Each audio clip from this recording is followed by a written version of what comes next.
Olá! Estamos mais uma vez aqui no Instituto Happiness Coaching para um episódio do livro aberto A Felicidade entre Linhas e Encontros. Eu sou Marcela da Cruz, se você ainda não me conhece, sou fundadora aqui do Instituto Happiness Coaching, sou Master Coaching e eu e o Regis, que é o outro fundador aqui do Instituto, nós criamos um método de coaching que chama coaching existencial. E para dar toda a profundidade que o nosso trabalho merece, a gente trouxe uma linda, uma psicóloga especialista em existencialismo, a Ana Sabion, para ser nossa diretora técnica. Muito obrigado, Zélia, que bom que você está aqui para colaborar com o nosso trabalho, para que a gente possa realmente entregar o melhor para vocês que estão aqui com a gente. Quando a gente fala de coaching, a gente fala de transformação, a gente fala de melhoria contínua. Quem me conhece sabe sobre tudo que a gente já passou nessa vida, tudo que a gente melhorou e quanto o autodesenvolvimento, o quanto olhar para si próprio e para ter autorresponsabilidade fez diferença na minha vida, fez diferença na vida do Regis e faz diferença na vida de todos os nossos mentorados. A Ana já entrou, já vou trazer ela aqui. Quietinha enquanto ela entra. Tomando o meu chá e a minha água. Dia! Bom dia, tudo bem? Tudo bem por aí? Tirando a minha dor de barriga, tá tudo bem. Dor de barriga é uma coisa tão pontual assim, em alguns momentos, né? Se eu tiver que sair, vocês já saibam que é porque eu estou com crise com o meu intestino, crise de cólica intestinal. E aí, se eu precisar sair, a Ana continua aqui com o nosso projeto. Mas, porque a gente tá ao vivo, né, gente? Quem sabe faz ao vivo, só que pode acontecer alguns perrengues. Então, já vou avisar vocês, se eu passar a ver essa vergonha e eu estou me tornando mais vulnerável ainda, né? E a coragem de se tornar vulnerável, exatamente o que a gente fala aqui, e já me tornando vulnerável, se eu precisar sair, vocês já saibam qual é o motivo. Você tá me vendo hoje, Ana? Hoje eu tô. Olha só. Muito bem, coisa linda. Eu fico Sim. feliz já. Bom, hoje a gente vai falar sobre um tema nada simples, que é homens, mulheres, sexo e imagem corporal. Uau! Extremamente importante, né? Hoje é o dia, né? Agora a gente entra nesse ponto tão mais profundo da questão da vulnerabilidade, né? Que atinge. Como isso vai atingir, né? A questão dos homens e como isso vai atingir a questão das mulheres. A imagem corporal ela é muito mais forte na relação da vulnerabilidade das mulheres, mas não é só na nossa. Isso é uma coisa extremamente importante da gente falar aqui. Muito bom. A gente está, para quem não está, quem caiu de paraquedas aqui hoje, não está acompanhando os nossos processos, vai lá, tanto nas nossas redes pessoais quanto no Instituto, que lá a gente já tem vários episódios sobre esse livro, A Coragem de Ser Imperfeito, da Brené, que foi uma ideia brilhante que a Ana teve. A Ana falou, vamos trabalhar com esse livro primeiro, então a gente já abriu com chave de ouro, porque esse livro é fantástico. Realmente, são questões que é do dia a dia do ser humano, né? Essa necessidade de olhar para si mesmo, para sua vulnerabilidade, para sua coragem, sua ousadia. Então, não é uma leitura fácil, está sendo uma leitura muito prazerosa, porque a gente está fazendo aqui em conjunto com vocês e contando e partilhando um pouquinho das nossas histórias e também das nossas vivências enquanto profissionais da saúde mental. A Ana, uma psicóloga maravilhosa aí com vários anos de clínica. Eu que venho desenvolvendo um trabalho relacionado tanto à terapia a parte terapêutica, mas também a parte do coach. A gente fala que coach não é terapia, e eu gosto de falar muito isso, que coach não é terapia, apesar de trazer várias questões terapêuticas, apesar de ser um processo que, ao meu ver, é um processo que traz essa transformação que o processo de terapia também traz, mas são métodos totalmente diferentes, são métodos para outros processos de vida. E quando a gente fala de coach, a gente não fala de saúde mental especificamente, a gente não fala de disfunção, a gente não fala nada com relação a isso. A gente fala de melhorias de habilidades, de olhar para as fraquezas e de realmente conhecer o que está lá dentro de você e que você precisa, às vezes, fortalecer para você poder alcançar os seus objetivos. Quando a gente fala de coaching, a gente fala disso. Quando a gente fala de terapia, de processo psicoterapêutico, aí é outra pegada. Aí é uma pegada que a Ana vai falar com muito mais propriedade do que eu. Gosto que ela discorra sobre esse assunto, pela especialidade dela, por toda a convivência que ela tem, por todo o estudo, todo o processo que ela fez de desenvolvimento para ela estar onde ela está hoje.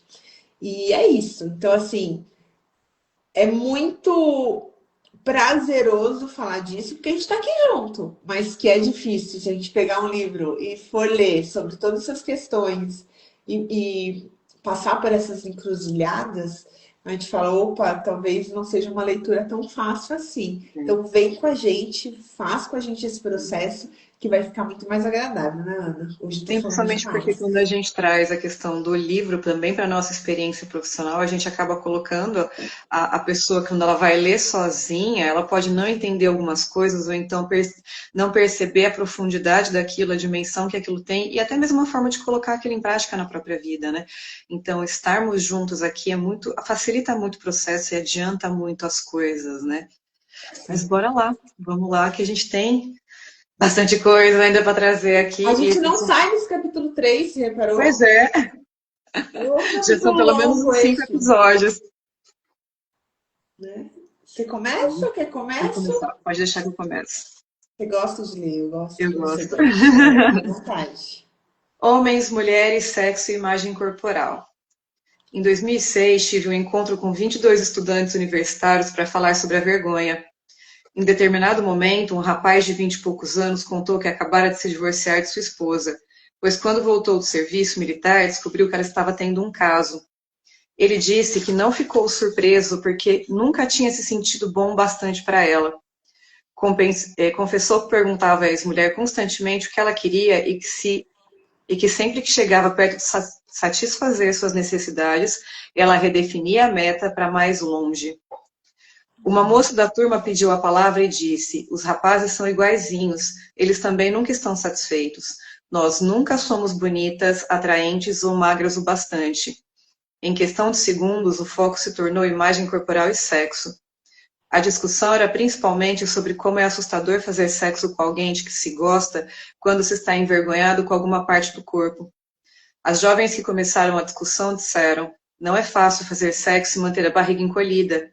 Como a gente pode sentir prazer quando está preocupada com gordurinha nas costas?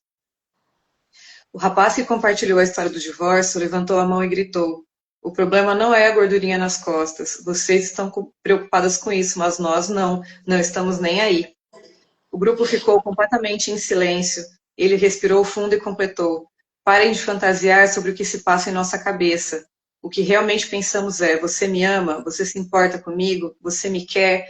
Eu sou importante para você? Sou bom o bastante? É isso que estamos pensando na cama. Quando se trata de sexo, sentimos que a nossa vida está em jogo e vocês ficam preocupadas com essas bobagens? A diferença, né? Caramba! Tão real, né? Tão Pois é. real, né? Nesse momento, alguns rapazes na sala estavam tão exasperados que colocaram as mãos sobre o rosto. Algumas garotas choraram e prendiam a respiração. Uma das moças que tinha levantado a questão da imagem corporal disse: eu não entendo. Meu ex-namorado vivia criticando meu corpo. O rapaz que deflagrara toda aquela comoção respondeu: é porque ele é um idiota, não porque é homem. Um outro rapaz, já próximo dos 30, se manifestou do seu lugar, olhando firme para todos nós. É verdade, quando vocês querem estar conosco sem reservas, nos sentimos mais valorizados.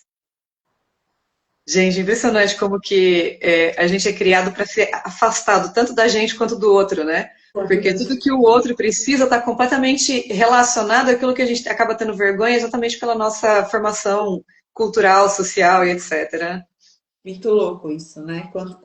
A ambiência faz isso, né? É. Ontem eu estava até abrindo um parêntese sobre isso, um assunto que é super interessante, eu acho que merece até um corte isso que eu vou falar, sobre o Bruce Lipton, que fala sobre o gene, a biologia da crença.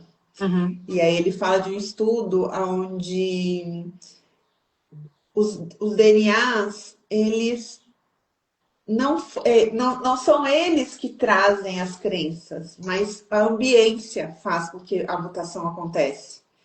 Então, assim, a importância do repertório, que tem tudo a ver com isso que você acabou de falar e que a Brené acabou de escrever no livro. Tudo tem a ver com o que você tem de cultura e social, né? O quanto que isso é importante. É claro que a gente sabe que isso é uma parte só do processo. Existe um monte de outras coisas, a epigenética vem comprovar isso. O quanto que a carga genética também carrega, mas eu achei importante o corte do Bruce para chamar essa atenção. O quanto que é importante a ambiência, o quanto é importante o meio onde você foi criado, o repertório, e o quanto a gente é educado para isso, né? O quanto que as mulheres são educadas para ficar olhando para o corpo e o quanto que os homens eles esperam outras questões, né? É muito louco isso, muito louco. Nossa, muito forte. Bom, eu cortei a frase aqui no meio, né? Quando vocês querem estar conosco sem reservas, nos sentimos mais valorizados, ficamos mais felizes e acreditamos mais em nós mesmos. Estou casado desde os 18 anos e é o que eu sinto com a minha mulher. Até aquele momento, eu nunca pensara que os homens pudessem se sentir vulneráveis em relação ao sexo. Jamais tinha imaginado que a autoestima deles estivesse de alguma maneira em jogo. Depois disso, conversei com muitos outros homens a respeito de temas como sexualidade, vergonha e valorização, incluindo profissionais de saúde mental. Uma das entrevistas foi com um terapeuta que passara mais de 20 anos trabalhando apenas com clientes do sexo masculino. Ele me explicou que os homens aprendem desde muito cedo que a iniciativa do sexo é responsabilidade deles, e a rejeição sexual logo se torna a marca registrada da vergonha masculina. Ele comentou comigo: confesso que, quando minha esposa não está interessada em sexo, eu ainda tenho dificuldade para lidar com sentimentos de rejeição. Não importa se entendo intelectualmente porque ela não está afim, fico vulnerável e é muito difícil. Quando lhe perguntei a respeito do trabalho que ele desenvolve sobre vícios e pornografia, ele me deu uma resposta que me ajudou a compreender esse assunto a partir de uma perspectiva inteiramente nova. Ele disse: por $5 e 5 minutos, você acha que está tendo o que precisa, sem o risco de ser rejeitado. E eu estou rindo aqui porque é muito interessante como Exato, a hein? criação da mulher vai na contramão, né? Porque a mulher é criada para ter vergonha, para ver o sexo como sujo, para ver o sexo como problemático, para entender que ter uma vida sexual ativa é uma coisa de mulheres questionáveis, né? De índole questionável e etc. E aí, como que a formação justamente emocional do homem é totalmente o oposto. Então, tudo feito para a gente sentir vergonha, para a gente sentir rejeição, para a gente sentir medo, para a gente sentir esse isolamento, né? E querendo ou não, isso também tem os seus objetivos comerciais, porque afinal de contas, a gente estando vulnerável, a gente consome muito mais. E não sabendo lidar com vulnerabilidade, colocando, tampando buraco, preenchendo vazio, não sabendo realmente como lidar com tudo isso. Por isso que a leitura desse livro é tão importante, por isso que a gente está em contato com esse conteúdo aqui e questionar isso na nossa vida, trazer isso de uma forma mais funcional, mais saudável é tão importante, né? Sim. Desenvolver um relacionamento íntimo, físico ou emocional é quase impossível quando nossos mecanismos de vergonha estão ativados com força total. Algumas vezes, esses acessos de vergonha estão diretamente ligados ao sexo e à intimidade, porém, com muita frequência, são os gremlins lançando confusão sobre nossos relacionamentos. Como vimos, os motivos mais comuns para a vergonha estão relacionados à imagem corporal, envelhecimento, aparência, dinheiro, criação de filhos, maternidade, paternidade, esgotamento, ressentimento e medo. Quando perguntei a homens, mulheres e casais como eles praticavam a espontaneidade de uma pessoa plena em torno desses tópicos tão delicados, Uma resposta surgiu repetidas vezes com conversas sinceras e afetuosas que requerem grande vulnerabilidade.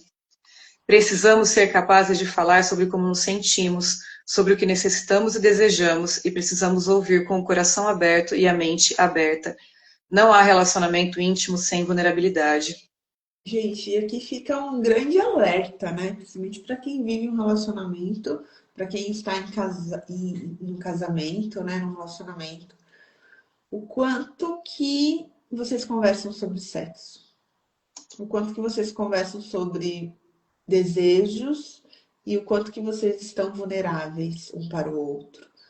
Essa é uma coisa que eu posso falar assim, com boca cheia, cheia, cheíssima, porque eu venho já de um casamento anterior e eu estou casada com o Regis a gente está junto aí há aproximadamente 16 anos.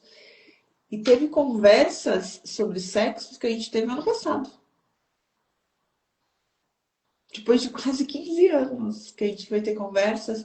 E foi muito louco, porque nesse dia a gente olhou para a cara do outro e falou assim: não, mas eu vou para esse caminho, para essa linha, porque eu acho que você gosta. Daí eu falei: eu não, eu vou para essa linha porque eu acho que você gosta.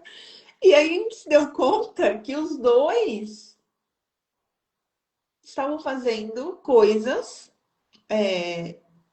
porque achavam que o outro gostava e nenhum dos dois gostava. Gente, olha que loucura! Então, assim, eu posso falar isso com experiência própria.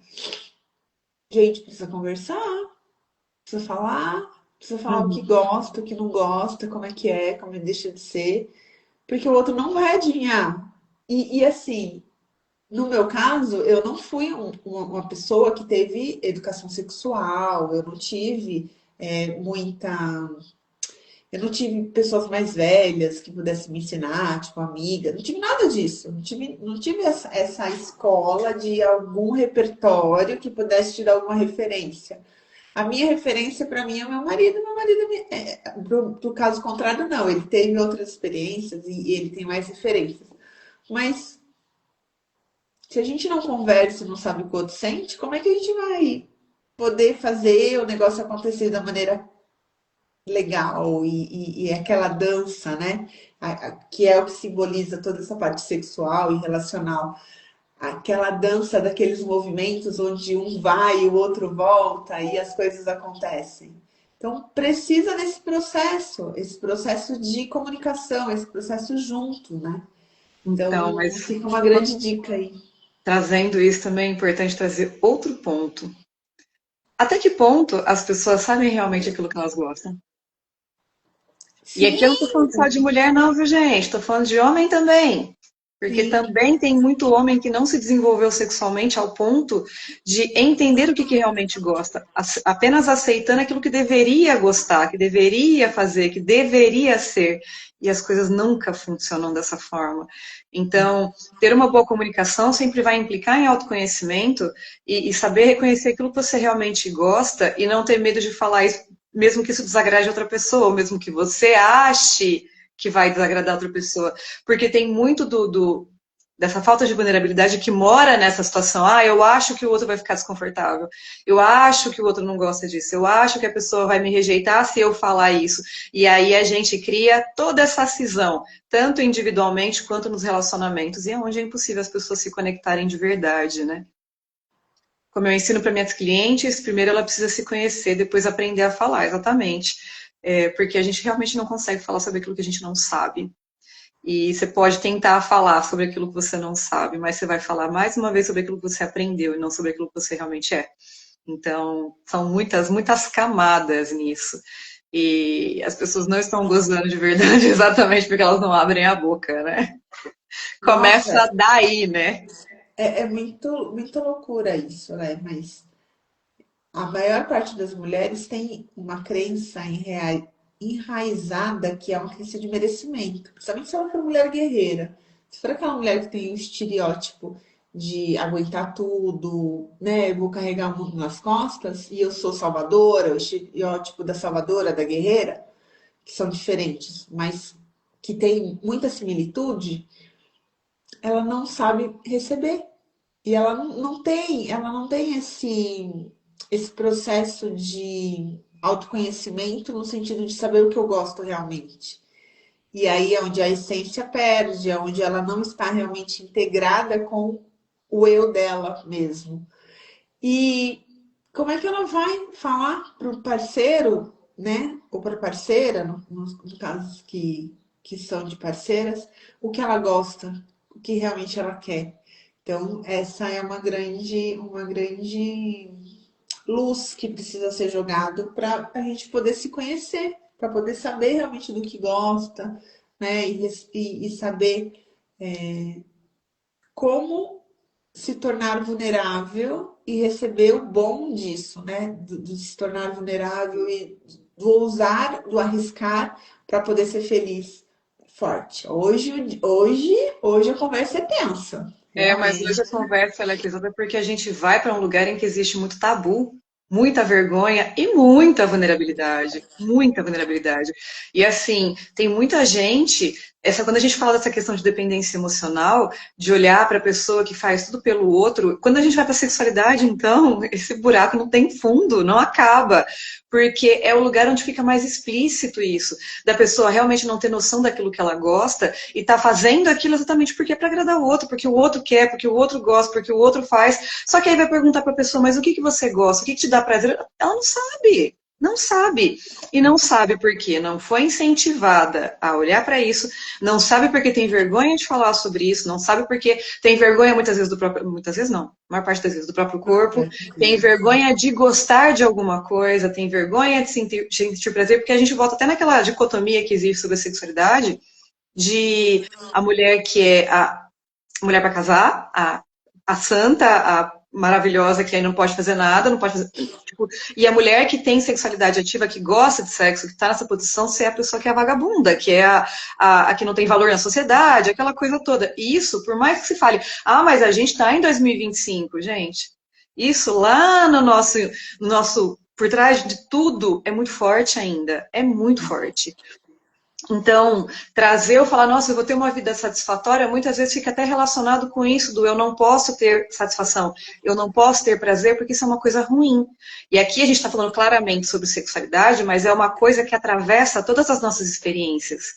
De ser realizada em várias coisas, estar relacionada também a não se permitir ter prazer, não se permitir estar satisfeita de verdade. Então, gente, falar sobre aquilo que você tem vergonha, a gente volta para esse ponto, é extremamente importante. Mas você não vai falar isso com as pessoas que vão te julgar. Você não vai falar isso com as pessoas que sentem a mesma coisa, que enxergam da mesma forma. Você precisa falar com alguém que não vai te julgar, com alguém que vai realmente entender o que é esse movimento da gente precisar se esconder, literalmente para sobreviver, para poder se sentir digna, razoável, numa sociedade em que estimula a sexualidade ao mesmo tempo que coloca isso como sendo uma coisa abominável que não deveria acontecer. Bora lá, bora continuar. Muito louco, né? Muito louco. As palavras que nunca podemos desdizer. Quando converso com casais, consigo ver como a vergonha produz uma das dinâmicas mais letais para um relacionamento. As mulheres, que sentem vergonha quando acham que não são ouvidas ou valorizadas, costumam lançar mão de críticas e provocações. Por que você nunca faz o bastante? Ou você nunca faz isso direito. Os homens, que sentem vergonha quando são criticados por serem incapazes, se calam, levando as mulheres a ferir e provocar mais, ou reagem com raiva. Nos primeiros anos de nosso casamento, Steve e eu caímos nesse padrão. Lembro-me de uma discussão que tivemos em que estávamos muito irados. Depois de 10 minutos de recriminações insistentes da minha parte, ele se virou para mim e disse: chega, me deixe sozinho por 20 minutos. Eu não aguento mais. Ele se trancou no quarto e isso me deixou tão enlouquecida que esmurrei a porta e o desafiei. Volte aqui e brigue comigo. Naquele instante, quando ouvi a mim mesma, percebi o que estava acontecendo. Ele tinha chegado ao ponto de se fechar ou reagir com raiva, e eu estava me sentindo desprezada e incompreendida. A consequência foi um desespero mútuo. Steve e eu completamos 18 anos de casamento. Ele é, sem dúvida, a melhor coisa que já me aconteceu. Quando nos casamos, nenhum dos dois tinha a menor ideia do que era um bom modelo de parceria ou do que era preciso para fazer o casamento funcionar.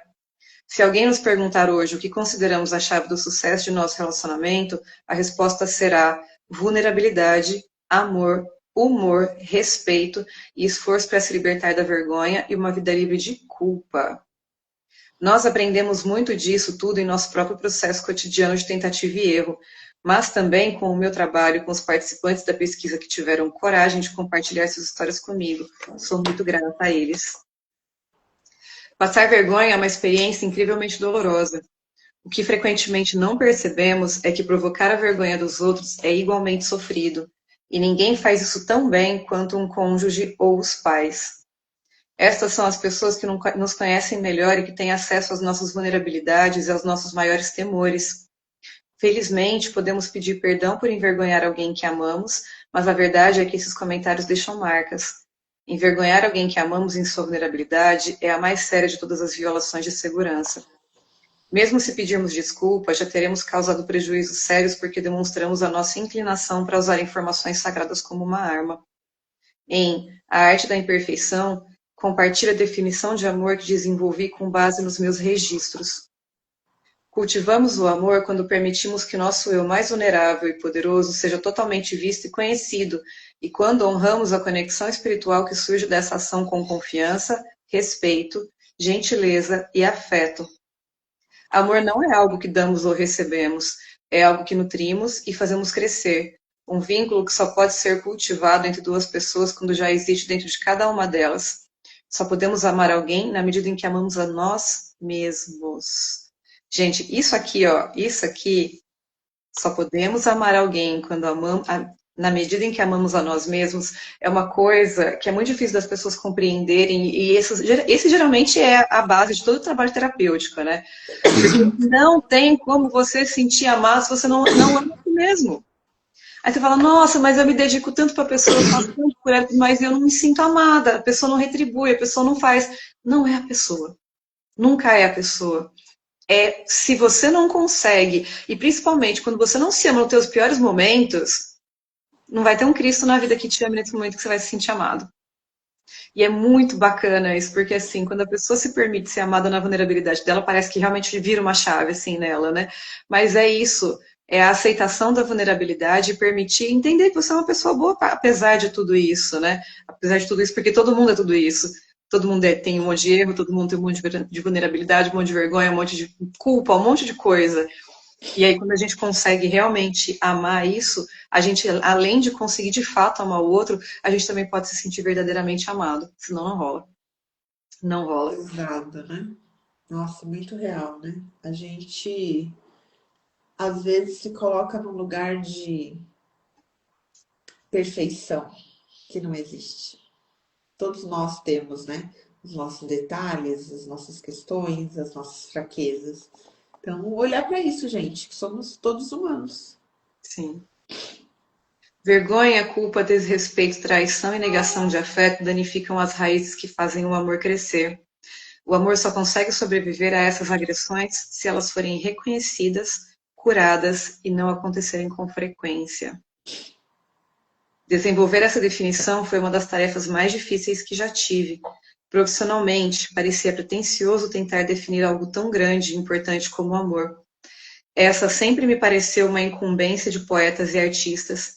Minha motivação não era esgotar o assunto, mas iniciar uma conversa sobre o que precisamos e queremos do amor. Confesso que combati os dados da pesquisa com todas as minhas forças. Eu ouvia repetidamente dos participantes que o amor próprio era um pré-requisito para amar os outros e detestava isso. Às vezes é muito fácil amar Steve e as crianças do que amar a mim mesma. É muito mais fácil aceitar suas peculiaridades e excentricidades do que praticar o amor próprio, convivendo todos os dias com meus enormes defeitos. Mas tendo praticado o amor próprio com perseverança nos últimos anos, posso afirmar que isso aumentou incomensuravelmente a qualidade dos meus relacionamentos. Ao amar a mim mesma, ganhei coragem para me mostrar e ficar vulnerável de maneiras novas, e é disso que se trata o amor. Alguns de nós são ótimos em fazer declarações de amor, mas estamos mesmo indo além das palavras? Estamos conseguindo ser nosso eu mais vulnerável? Estamos mostrando confiança, gentileza, afeição e respeito para com nossos parceiros? Não é a falta de declarações de amor que nos coloca em dificuldade de nos relacionarmos. O que produz as feridas é deixar de praticar o amor. Nossa, que bonito isso. Forte, né? Sim. Nossa. E aí, gente, como que é praticar o amor próprio pra vocês? Comenta aí com a gente. Nossa, pra mim é um baita de um desafio. Principalmente porque eu sou muito perfeccionista, né? E aí, quando eu entro nesses movimentos de tipo assim, ai, nossa, eu errei aqui em tal coisa, ou a pessoa vai perceber me colocar vulnerável diante do outro, né? Nessa questão do reconhecer o erro e tudo mais. É muito difícil, é muito difícil. Mas é uma coisa que realmente, quando a gente começa a praticar, isso vai se colocando num lugar diferente. E não é que assim, como que eu vou dizer? Passa a ser mais fácil. Sim, aquilo que você já está praticando passa a ser mais fácil, mas começam a surgir outras coisas. É Porque a muito vida não louco. para nunca, né? A vida não para nunca e assim, não tem para onde correr. Não tem para onde correr. As nossas imperfeições estão aí, elas vão continuar aí. É muito bacana ver isso na minha filha, né? Porque ela está nesse momento de perceber as vergonhas de uma forma muito mais direta. E ela fala, eu não queria que a vergonha existisse. Pai, filha, ninguém queria. Mas ela existe, ela tá aí. Quanto melhor você lidar com ela, mais você aproveita e desfruta da sua vida. Mas falar isso com uma criança de 8 anos e lidar com um adulto que passou a vida inteira se escondendo disso são coisas completamente diferentes. Principalmente porque um adulto já tem toda uma estrutura criada em torno daquilo, para defender aquilo, para proteger aquilo, para evitar aquilo de uma maneira muito rígida. E aí desfazer isso é literalmente desesperador. Desesperador. Todos os dias em tudo que faz. Eu não sei exatamente do que você está falando, mas você acha que foi algum comentário do que eu fiz, né? Ah, deve estar falando de praticar o amor próprio, né? Em tudo que faz. Imagina que seja isso. Mas é isso mesmo. É um É um aprendizado, sim, aprendizado. com certeza. Com certeza é. É muito louco, né? Quando a gente fala disso que você falou da perfeição. Eu tô aqui viajando hoje. Mas quando você fala da perfeição, se colocar vulnerável e tem um pouco de birra, você acha? Que tem um pouco da criança assim ferida que tem que ser Ah, com falado tanto? certeza. Com certeza. É justamente evitar se sentir rejeitado novamente nas coisas em que você se sentiu no passado. Evitar se sentir não aceito nessas questões de errar e tudo mais. Até porque é muito bacana quando a gente observa como as pessoas têm uma tendência a ser muito mais duras com crianças do que com adultos. Então, se a criança comete qualquer erro, normalmente o adulto faz muita coisa em torno daquilo, enquanto quando o adulto comete o mesmo erro, as pessoas são mais empáticas, as pessoas são mais tolerantes. Ah, mas é porque o adulto erra menos. Pode ser que sim, mas também porque a sua criança foi muito reprimida naqueles erros, então é muito mais fácil reprimir uma criança, porque ela é exatamente o espelho daquilo que você não gosta, do que um adulto. É. Então, isso é uma baita de uma linha assim para a gente seguir, perceber aquilo que incomodou, que foi muito duro com a gente, ou onde a gente acaba sendo muito duro com a gente também. Porque por mais que a gente se torne adulto, a maior parte das pessoas olha para si como a criança que ela foi, não como adulto que ela é. Por mais Então, que isso não seja de fácil percepção, é, né? Porque isso que você falou é real, mas é difícil a gente enxergar. sim, Tipo, sim. né? Eu mesmo não enxergava isso, quanto que eu era birrenta ainda, quanto que a minha criança se manifestava até o ano passado também. 24 foi um ano importante para mim, viu, gente? 2024, 2023 ali. Mas 24 que eu realmente assumi as rédeas da minha idade física, real. Até então eu ainda tinha muito essa coisa da birra, desse movimento. Não que eu não tenha, tenho ainda. Tem dias que a minha criança está gritando aqui. Mas era muito. Como era latente, gente, como era latente essa coisa do perfeccionismo e da criança da birra e do querer as coisas do meu jeito e fazer só o que é bom, fácil e agradável. Ontem eu ouvi isso numa mentoria, é verdade. Por que que 95% da população não sai da onde está? Porque para a gente sair da onde está, a gente tem que fazer coisas que não são tão agradáveis, que a gente Uhum, tem que ser adulto. Ser adulto é o quê? É fazer o que precisa ser feito. E aí, quem está disponível para isso? E aí você uhum. não tem a consequência, você não tem a recompensa dos atos, por quê? Porque simplesmente não fez o que precisava ser feito. Então, quando a gente traz essa construção para isso que a gente está falando aqui, com relação à vulnerabilidade, à coragem, o ser você mesmo, o quanto que você está disposto a sair da zona de conforto que de conforto não tem nada, né? Que é uma dor reconhecida. Então, o nosso organismo ele fala assim, né? Nosso cérebro. Ah, Para que eu vou tentar uma coisa que eu não conheço? Sendo que isso daqui eu já sei, isso aqui Uhum. já domino essa área. Então, para que eu vou fazer algo novo? E aí olhar para isso e falar assim, nossa, será que eu estou cheia de máscaras, cheia de armadura, ou será que eu estou sendo eu mesmo? Então fica uma reflexão aí também, né, para isso. A gente consegue terminar o capítulo hoje. Eu fiquei até emocionada agora que eu vi. Então Bora, bora. vamos dar sequência. Agora a parte que eu gosto, hein? Tornando-se autêntico. Anteriormente, nesse capítulo, mencionei que os pesquisadores descobriram que atributos como ser simpática, magra e modesta são virtudes que nossa cultura associa à feminilidade. Pois quando examinaram os atributos ligados à masculinidade nos Estados Unidos, os mesmos pesquisadores identificaram os seguintes: conquista, controle emocional, assumir riscos, violência, domínio, hedonismo, autossuficiência, supremacia no trabalho, poder sobre as mulheres, desprezo à homossexualidade e busca de status. Entender essas listas e o que elas significam é de fundamental importância para compreender a vergonha e promover a resiliência. Como expliquei no início desse capítulo, a vergonha é universal, mas as mensagens e expectativas que a despertam são organizadas por gênero. Essas normas femininas e masculinas são o fundamento dos mecanismos de vergonha, e eis o porquê.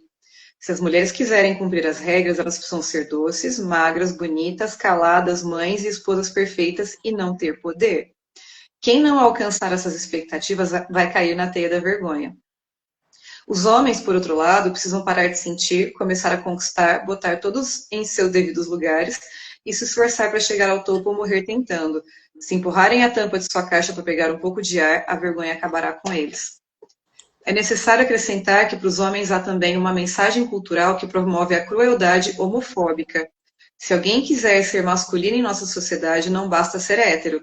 Tem que mostrar rejeição explícita à comunidade gay. A ideia do faça isso ou odeie essas pessoas se você quiser ser aceito em nosso grupo surgiu como um importante foco de vergonha na pesquisa. Só um comentário assim para além da questão da vulnerabilidade, mas Freud chama isso de formação reativa, que normalmente quando as pessoas têm uma rejeição muito grande a alguma coisa é porque ela nega alguma coisa nela mesma em relação àquilo. Então, para além da questão social do grupo que espreme você para que você não goste, não aceite, não lide com aquilo, que a gente sabe que é uma coisa real, existe também aquilo dentro de você que não pode ser questionado, que não pode ter espaço, porque se tiver espaço e crescer, você vai ter um problema muito grande. Então, todas essas. Eu não estou dizendo que todo mundo que é homofóbico é homossexual, tá, gente? Mas existe uma correlação entre isso, sim. Tá? Então é uma coisa importante de ser observada. Também não é para ninguém sair apontando o dedo para amiguinho, tá, gente? Só para falar, ah lá, você é homossexual. Não, não é nada disso. Mas existe, de fato, essa questão da formação reativa e ela é muito explícita não, ela acaba sendo muito camuflada nesse tipo de comportamento, que aí as pessoas vão entender, não, mas ele não gosta, não tem nada a ver, e às vezes tem, muitas vezes tem. Muitas vezes tem, muitas vezes tem a ver com a parte cultural mesmo, né? A parte Sim, do repertório. Se ele foi sim. criado para que aquilo fosse odioso, ele vai odiar tanto quanto, né? Sim, mas é que aí entra num processo de que aquilo é tão odioso que a pessoa, se tem aquilo nela, vai odiar tanto que vai separar dela mesma em relação àquilo, porque ela não pode ser aquilo. Então, são muitas camadas. E é muito interessante isso, porque tem muita gente que acaba ficando presa nesse tipo de dualidade sexual, dualidade afetiva, porque não pode experimentar. Porque se ela pudesse ter olhado para aquilo com honestidade, ela poderia ter simplesmente superado aquilo e ter vivido a vida dela. Tipo, uma curiosidade, um momento, uma fase, isso pode acontecer. Só que aí a pessoa fica tão presa que aquilo lá nunca se resolve dentro dela. Nunca. E aí não é realmente nada demais, mas é um negócio que a pessoa fica presa naquilo lá pro resto da vida. Até se um dia ela olhar para aquilo com honestidade, aí pode viver o processo e passar por aquilo, senão não tem como. Como você Loucura, fez né? uma cara, achei que você ia comentar alguma coisa. Quer falar alguma coisa? Não, veio várias coisas na minha cabeça, inclusive o Bolsonaro, não teve jeito, né? Falar disso e não falar do Bolsonaro, né? Que as falas deles são tão ruins, você fala, meu Deus, né? Não é normal, né? A vida E. paixão. Não, fala. A Gabi está falando aqui, se estudar a sexualidade sagrada na antiguidade, não existia nada disso. Muito interessante de se estudar, inclusive faz parte da liberdade sexual. Antigamente, muito antigamente, inclusive, a sexualidade ela era entre homens por prazer e com mulheres para se reproduzir. Então, assim, tem muita. A sexualidade ela é muito. Ela mudou muito ao longo da nossa história. Sempre que a gente vai falar sobre isso, eu gosto de citar uma série. É uma série bem pornográfica, tá, gente? Mas ela é muito interessante. Chama Spartacus. Ela mostra a Roma antiga na época dos gladiadores. Então, assim, se vocês tiverem interesse em entender melhor como é que isso funcionava em outras sociedades, eu recomendo assistir essa série porque mostra isso de uma forma muito explícita. Mas ali, a gente era. Naquela época da sociedade, a gente era muito animal ainda, né? Então, você literalmente vai ver tripa para fora e gente transando o tempo todo. Que é isso, né? A sociedade naquele momento, ela era muito menos desenvolvida em vários fatores, inclusive emocionalmente, intelectualmente, entre outras coisas, né? Então, tem essa parte muito explícita, que é uma coisa que a gente não tem mais enquanto sociedade hoje. Mas todo mundo tem um pouco daquilo dentro de si. Então, eu recomendo que vocês assistam. É uma série de É, é uma 2008, 2009, por aí. Então, assim, é uma série um pouquinho antiga. Não sei onde tem, mas eu Esse sei que assunto é um assunto que caberia um curso, né? Não só sexualidade. uma live. Sexualidade, a gente tem, tipo, 10 anos de curso para fazer. É Porque um é buraco que muita não tem fundo. coisa e são muitas camadas, que é o que você está Muitas, falando, né? muitas. E muitas formas, muitas caixinhas, né? Que a gente tem também.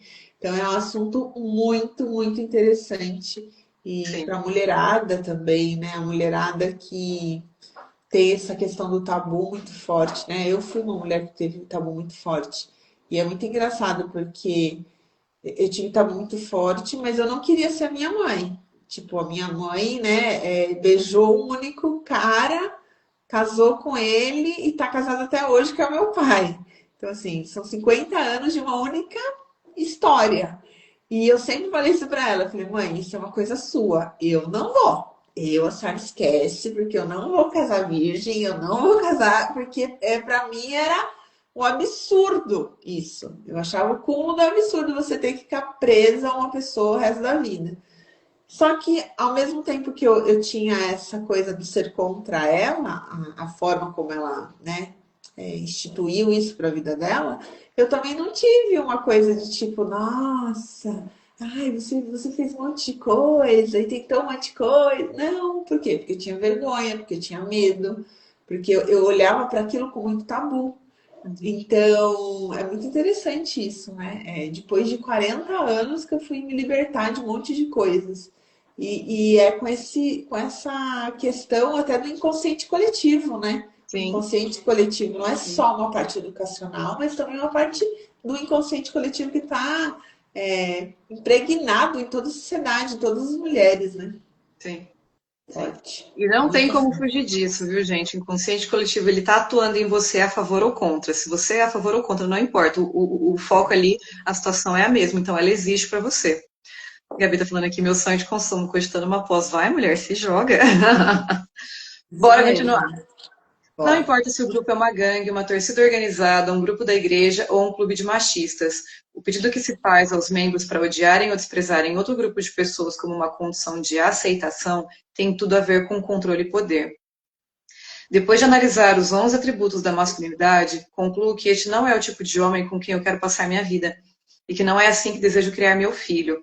A palavra que me vem à mente quando penso em uma vida construída em torno desses princípios é isolamento, que é o pior tipo de solidão. Quando converso com homens e mulheres com alta capacidade de resiliência e vergonha, constato que estão bastante conscientes dessas listas. Eles mantêm os esquemas em mente para que, quando a vergonha bater a porta, possam checar essas normas à luz da realidade, praticando o segundo elemento da resiliência, a vergonha, a consciência crítica.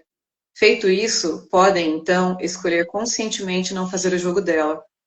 O homem possuído pela vergonha ouve: você não deve ficar emotivo quando tiver que demitir pessoas. O homem que pratica resiliência e vergonha reage assim: não vou aceitar essa mensagem. Trabalhei com esses caras durante 5 anos, conheço suas famílias, tenho o direito de me preocupar com eles. A vergonha sopra no ouvido da mulher que está fora da cidade a negócios.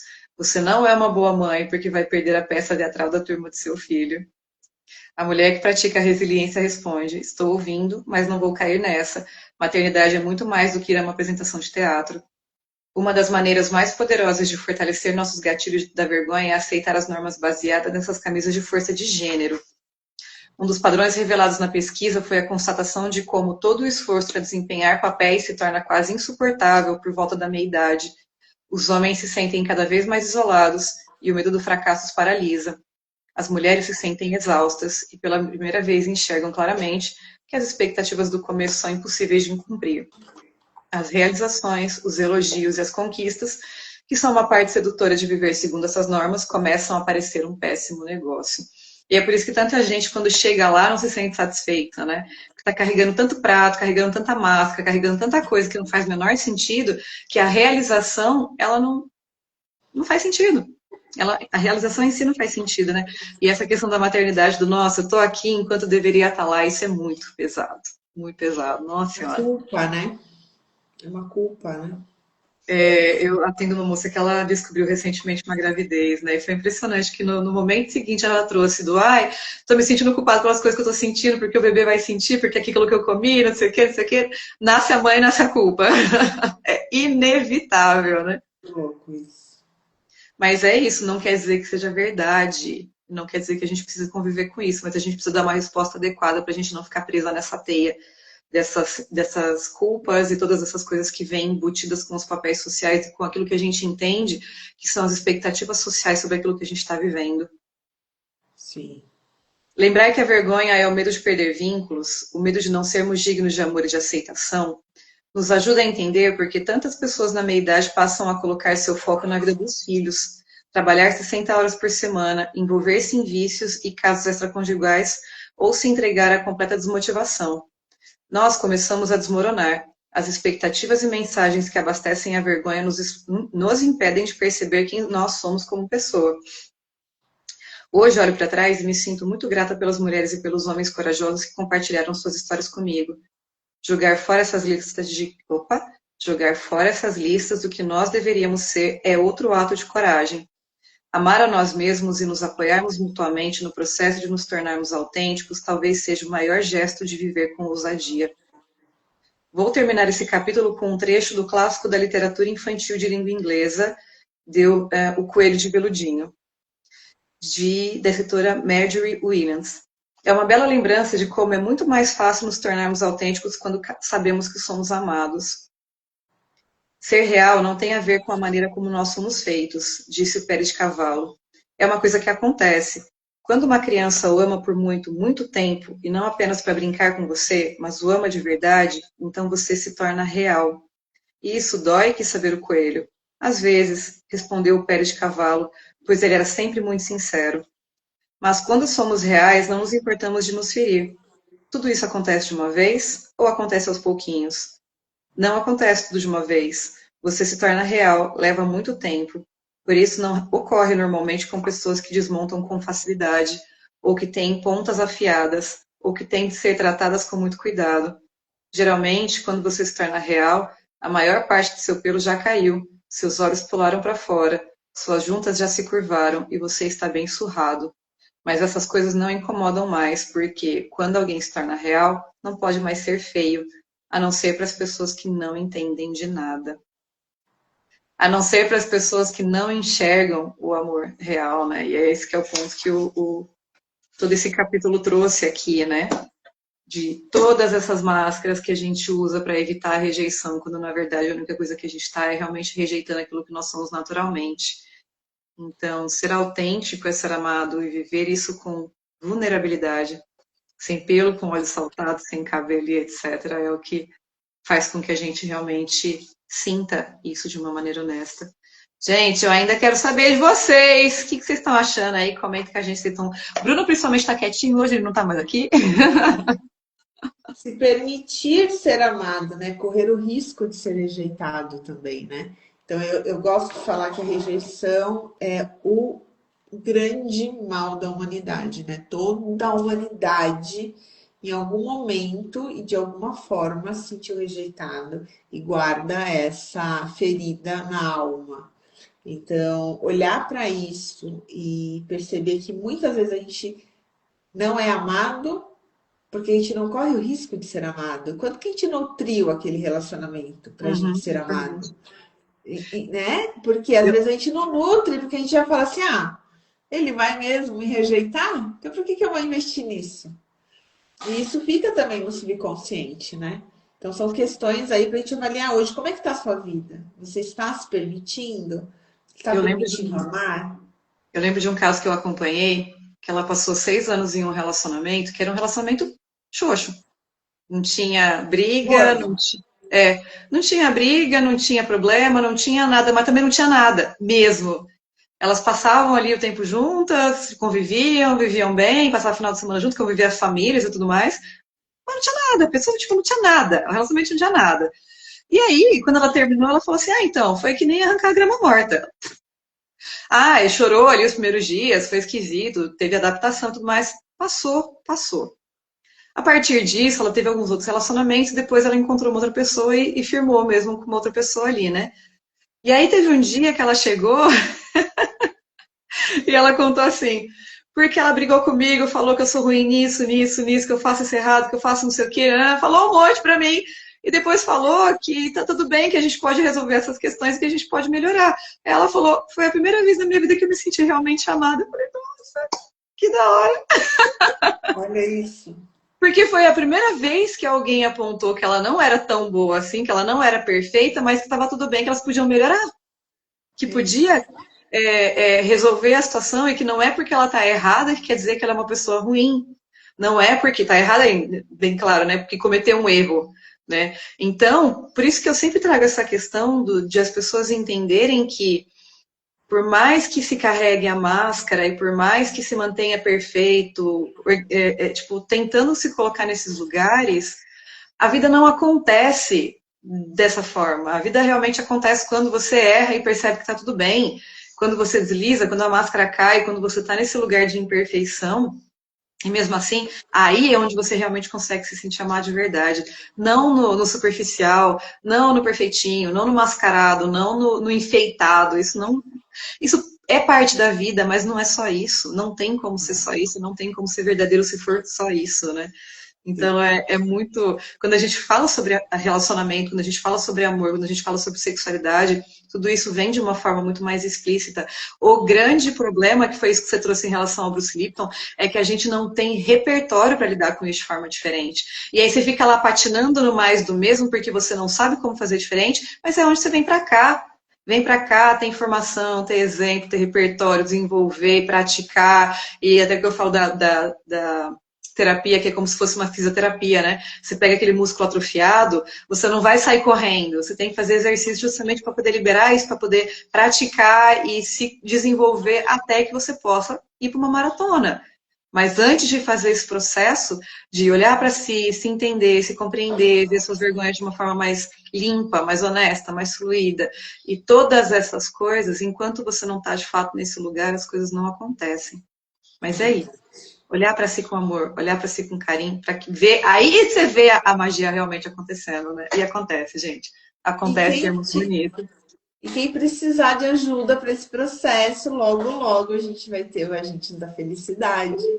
É o nosso grupo do coração que a gente ama. É um trabalho bem simples, mas muito efetivo, muito profundo. Não é porque é simples que não é profundo. Então é um Exatamente. processo, né? É porque às vezes a gente fala, ah, é simples, nossa, não preciso, precisa, todos nós precisamos, porque a felicidade, ela é uma escolha. E a felicidade não é algo que pode acontecer só quando a gente vai morrer, gente. A gente tem que tirar isso da cabeça. Tem muitas pessoas que falam, ah, felicidade é utopia, felicidade não existe. Não, felicidade existe, ela é real e ela pode fazer parte da sua vida. Isso não significa que você vai estar todo o tempo feliz. Não significa que você não vai ter dores, que você não vai ter vergonha, não vai ter vulnerabilidades, que você não vai ter fraquezas, né? Então, a gente precisa desmistificar a felicidade. Por isso que a gente gosta tanto de falar da felicidade, E a questão porque aqui é que esse simples traz justamente as ferramentas para lidar com isso no dia a dia, fazendo escolhas, estando em situações difíceis, mas sabendo o que fazer para se colocar num lugar melhor. É Porque a isso. vida é isso, o movimento é esse. Você vai estar embaixo, mas como é que você torna esse baixo melhor para você? Como é que você passa por esse processo sem desistir disso se sentindo bem com você, com a sua vida, com as suas escolhas, sem entender que você é um erro ou é um problema. E é isso, é esse repertório que a gente traz, essas ferramentas que a gente traz para tornar isso mais fluido, mais leve e tornar possível, principalmente, né? Para que as pessoas não precisem desistir daquilo que elas sonham e consigam se sentir bem nesse processo. Muito bom, porque a Desculpa te felicidade interromper. ela é construída. A felicidade Sim, ela é construída, né? Ela é um processo realizável. É quando você percebe que você deixa da condição de vítima, de vitimismo, onde tudo acontece e você só fica com o negativo, para você realmente assumir o controle da sua vida, arriscar, para você poder colher os resultados que você planeja, que você espera, né? Então, bora vir com a gente. Quem quiser saber mais, entre em contato com a gente. E logo, logo se preparem para entrar no nosso grupo VIP, porque a gente vai ter uma entrega incrível antes do sim. lançamento da turma. É isso aí. E na semana que vem estejam com a gente vai entrar no capítulo 4, finalmente. Arsenal contra Finalmente! a vulnerabilidade. Ó, aqui a gente já traz ainda mais ferramentas também para vocês lidarem com isso. Então, quem tiver dúvida, quem quiser deixar comentário, quem quiser fazer qualquer coisa, ou comenta nos comentários aqui do vídeo, ou manda direct pra gente, ou responde as nossas caixinhas, que a gente está sempre aí na ativa. E não esqueçam, manda para todo mundo aí que está precisando lidar melhor com a vulnerabilidade, com a própria sexualidade, com os relacionamentos, com a vida de um modo geral. E vem com a gente na semana que vem, que a gente continua terça-feira, 10 e 7. E é isso. Vem com as mentoras. Show, show, show. Um beijo, gente. Até a próxima. Beijo. Tchau, tchau. Tchau, tchau.